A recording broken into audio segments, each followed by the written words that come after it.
Halo guys, shalom. Assalamualaikum warahmatullahi wabarakatuh dan salam prestasi. Nah, izinkan saya untuk memperkenalkan diri. Nama saya Christine Priscilia Timpal, kelas B1 semester 5 kelas ekstensi. Nah, di sini saya akan membawakan tugas dari Nurse Alvin Manengke Eskep Enkes dengan keperawatan gawat darurat 2 dengan materi yaitu trauma abdomen.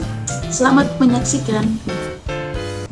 Nah, oke guys, saat ini kita akan membahas mengenai trauma abdomen, di mana definisi dari trauma abdomen adalah trauma abdomen ini merupakan cedera pada abdomen yang dapat berupa trauma tumpul dan tajam yang sengaja ataupun tidak sengaja. Nah, trauma abdomen ini terjadi kerusakan pada abdomen yang menyebabkan perubahan fisiologis sehingga terjadi gangguan metabolisme. Nah, kelainan imunologi dan gangguan faal sebagai organ menurut Musiha tahun 2015. Nah, saat ini kita masuk dalam etiologi atau penyebab dari trauma abdomen ini. Nah, untuk kerusakan pada abdomen dapat disebabkan oleh trauma tembus. Nah, biasanya ini teman-teman dapat berupa tikaman atau tembakan serta trauma tumpul akibat kecelakaan mobil, pukulan langsung ataupun terjatuh. Nah, kecelakaan atau trauma yang terjadi pada abdomen ini pada umumnya banyak disebabkan oleh trauma tumpul. Pada kecelakaan kendaraan bermotor, kecepatan yang tidak terkontrol merupakan kekuatan yang menyebabkan trauma ketika tubuh klien terbentur dengan setir kendaraan atau benda tumpul lainnya. Nah, untuk trauma abdomen ini disebabkan oleh dua kekuatan yang merusak, antara lain ada trauma penetrasi, di mana trauma penetrasi ini ada dua, terbagi atas dua, yaitu trauma benda tumpul dan trauma tembus. Kita akan bahas yang pertama, yaitu trauma benda tumpul, di mana ini merupakan trauma abdomen penetrasi ke dalam rongga peritoneum.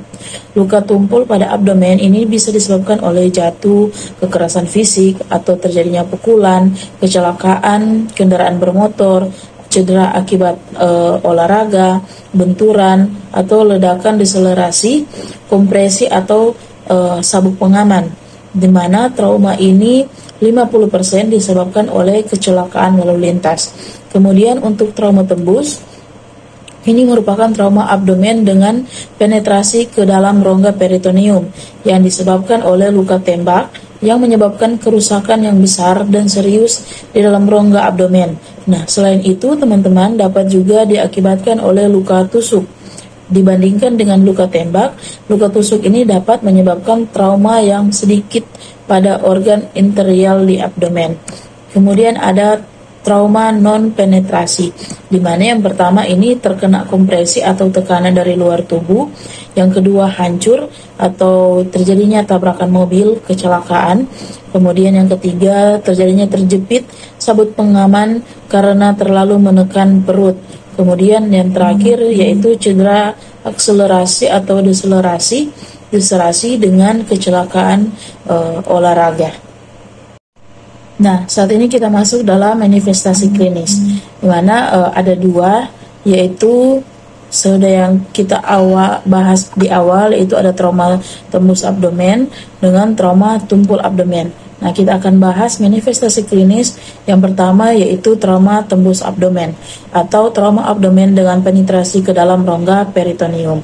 Nah, untuk manifestasi klinisnya yaitu yang pertama, hilangnya seluruh atau sebagian fungsi organ, kemudian terjadi perdarahan dan pembekuan darah, kemudian terjadi kematian sel, terjadinya kontaminasi bakteri, dan respons stres simpatis. Nah, jika abdomen mengalami luka tusuk, khusus yang menempati sebagian besar rongga ini, abdomen akan sangat rentan untuk mengalami trauma penetrasi, di mana secara umum organ-organ padat berespon terhadap trauma dengan perdarahan.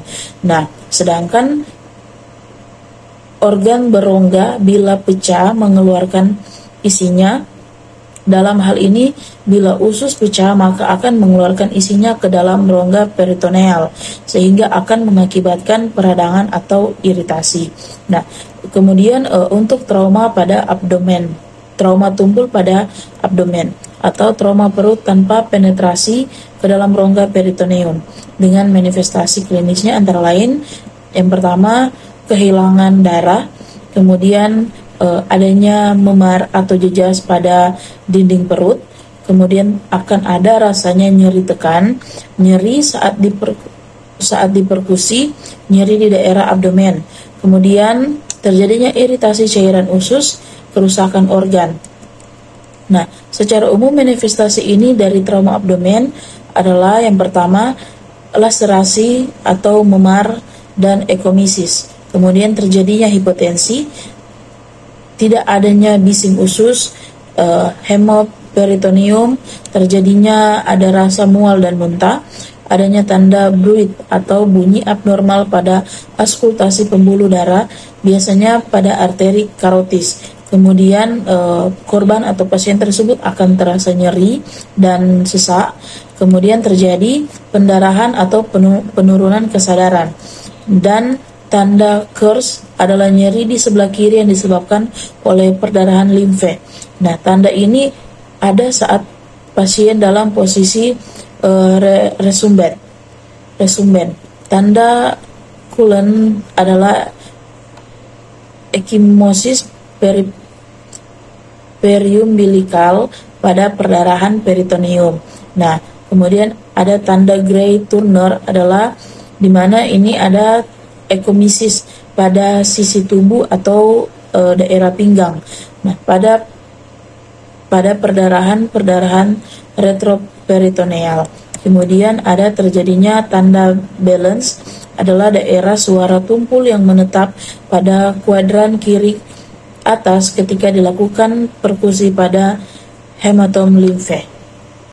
Nah, saat ini teman-teman kita masuk dalam penata laksanaan kegawat daruratan, di mana ini ada dua penata laksanaan. Yang pertama penanganan awal atau prehospital, kemudian penanganan di rumah sakit.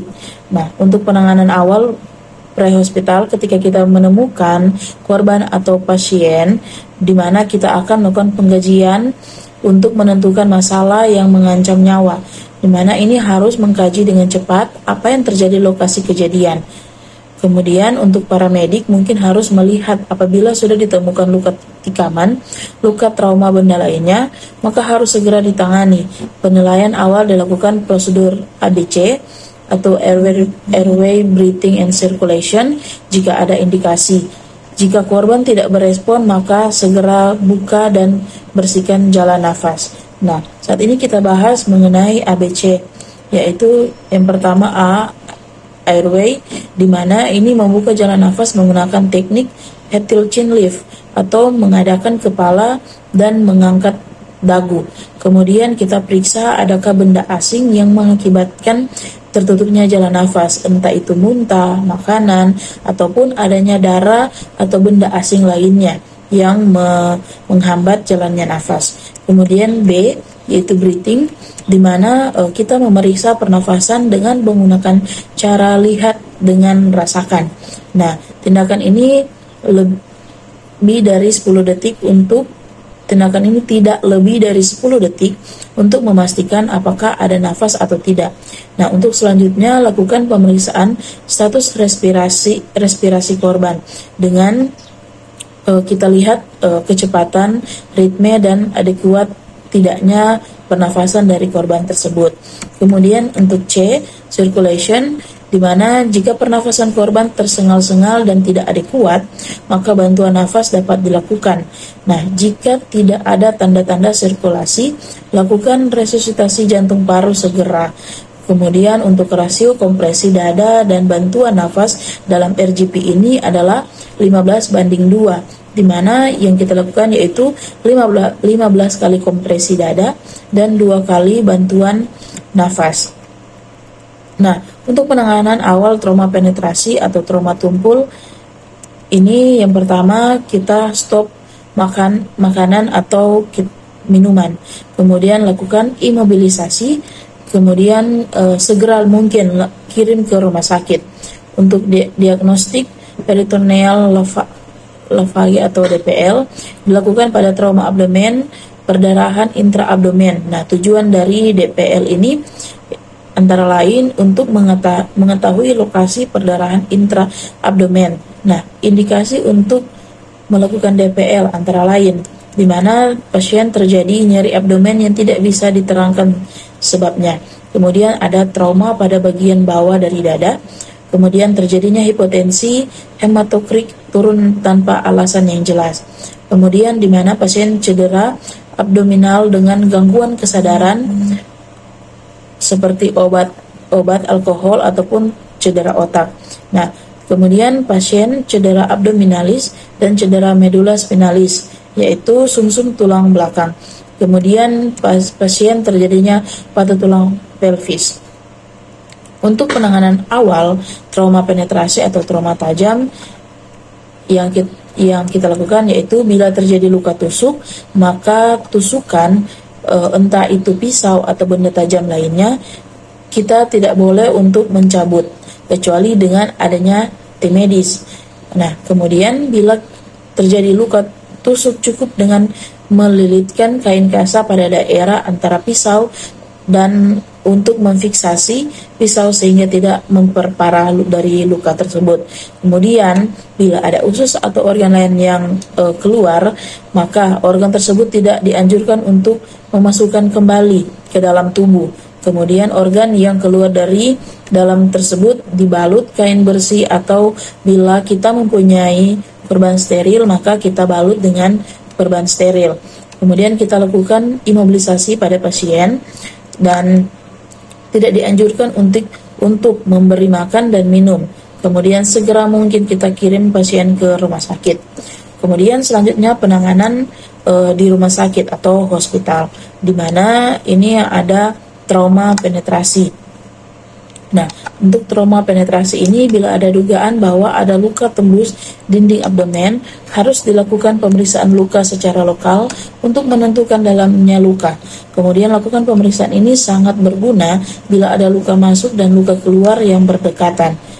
Yang pertama yaitu kita lakukan screening pemeriksaan ronsen, di mana foto ronsen torak tegak berguna untuk menyingkirkan kemungkinan hemo atau pneumotoraks, atau untuk menemukan adanya udara intraperitoneum, serta ronsen abdomen sambil tidur atau dengan posisi supine untuk menentukan jalan peluru atau adanya udara retroperitoneum. Kemudian kita ada FVP atau program excretory dan CT scanning dilakukan untuk mengetahui jenis cedera ginjal yang ada. Kemudian ada pemeriksaan erotrografi dilakukan untuk mengetahui adanya ruptur uretra. Kemudian ada sistografi, ini di mana dilakukan untuk mengetahui ada tindaknya cedera pada kendung kencing, contohnya fraktur pelvis dan trauma non penetrasi. Kemudian ada trauma non penetrasi, di mana dilakukan pengambilan darah dan urin, pemeriksaan ronsen. Kemudian ada studi kontras urologi dan gastrointestinal, di mana ini dilakukan pada cedera yang meliputi daerah duodenum, kolon ascendens dan descendens, dan dubur. Oke guys, sekian dari video saya saat ini. Kiranya melalui dari video ini dapat berguna bagi teman-teman sekalian, dan teman-teman sekalian lebih memahami bagaimana cara penanganan korban melalui dengan trauma abdomen. Sekian dan terima kasih, and God bless.